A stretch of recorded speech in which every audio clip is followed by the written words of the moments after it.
પાછલા 4 વર્ષોમાં સુરત મહાનગરપાલિકાને કુલ 2.43 લાખ ડ્રેનેજ સંબંધિત ફરિયાદ મળી છે. આ સાથે ઓનલાઈન અને ઓફલાઈન મળી કુલ 14.65 લાખથી વધુ ફરિયાદ લોકો દ્વારા નોંધવામાં આવી છે.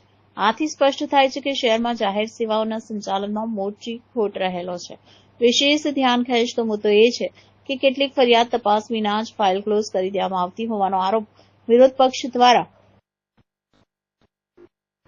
મૂકવામાં આવ્યો છે. આ મુદ્દે શહેરના નાગરિકોમાં પણ આક્રોશ જોવા મળી રહ્યો છે. સુરત મહાનગરપાલિકાના ડ્રેનેજ સમિતિના ચેરમેન કેયુર ચપ્પટવાલાએ જણાવ્યું કે ડ્રેનેજના કામ માટે વિસ્તૃત આયોજન કરવામાં આવી રહ્યું છે અને શહેરના દરેક વિસ્તારની જરૂરિયાત અનુસાર કામગીરી હાથ ધરવામાં આવી રહી છે.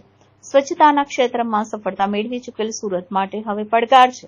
પાયાની સેવાઓમાં પણ સમકક્ષ સુઘડતા જાળવવાનો, નાગરિકોની ફરિયાદ, તેમનો આક્રોશ અને સામે પક્ષના આક્ષેપો વચ્ચે મહાનગરપાલિકા સિસ્ટમની કાર્યક્ષમતા અને જવાબદારી હવે પરીક્ષણમાં મુકાઈ છે.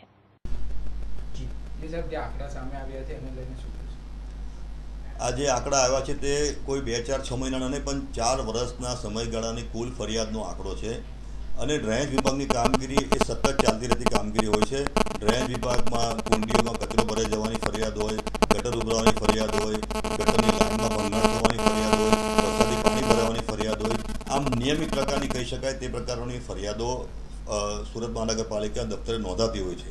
સુરત મહાનગરપાલિકા દેશની જૂથ નગરપાલિકાઓમાં આવે છે જ્યાં નાગરિકો સહેલાઈથી સરળતાથી પોતાની ફરિયાદો ઘર બેઠા ઓનલાઈન નોંધણી કરાવી શકે છે અને ઘર બેઠા તેઓની ફરિયાદનું નિરાકરણ પણ કરવામાં આવે છે.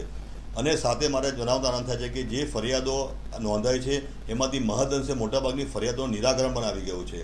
આથી વિપક્ષના સભ્યો ખોટા આંકડાની માયાજાળ રચીને લોકોને ભ્રમિત કરવાનો પ્રયાસ કરી રહ્યા છે.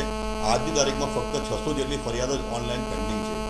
વિશેષ વાત કરું તો જે સમયગાળા દરમિયાન આ ફરિયાદોની નોંધણી થઈ હોવાની વાત કરવામાં આવે છે, આ સમયગાળા દરમિયાન સુરત મહાનગરપાલિકાનું પરીક્ષણ કરવામાં આવ્યું હતું.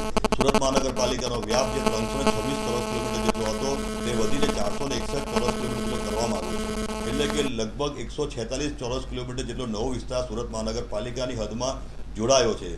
આ તેથી સ્વાભાવિક છે કે સુરત મહાનગરપાલિકામાં જોડાયેલા નવા નગરો અને નવા ગામડાઓ કે જ્યાં ડ્રેનેજ અને સ્ટોર્મ નેટવર્કની સુવિધા ક્યાં તો અપૂરતી હોય અથવા નહીં હોય તેવા વિસ્તારોમાંથી ફરિયાદોનું પ્રમાણ થોડું ઘણું વધારે આવે તે ખૂબ સ્વાભાવિક છે. પરંતુ મને કહેતા આનંદ થાય છે કે છેલ્લા 4 વર્ષની અંદર સુરત મહાનગરપાલિકાના તંત્ર દ્વારા, સુરત મહાનગરપાલિકાના શાસકો દ્વારા સુરત મહાનગરપાલિકામાં જોડાયેલા તમામ નવા વિસ્તારોને સ્ટોર્મ અને ડ્રેનેજ નેટવર્કથી જોડી દેવા માટે યુદ્ધના ધોરણે કામગીરી શરૂ કરવામાં આવી હતી. હાલમાં એ મોટાભાગના વિસ્તારોમાં અત્યારે ડ્રેનેજ અને સ્ટોર્મ નેટવર્કની કામગીરી ચાલી રહી છે અને ટૂંક સમયમાં તમામ નવા વિસ્તારો પણ સ્ટોર્મ અને ડ્રેનેજ નેટવર્કથી સુરત મહાનગરપાલિકા સાથે જોડાઈ જશે.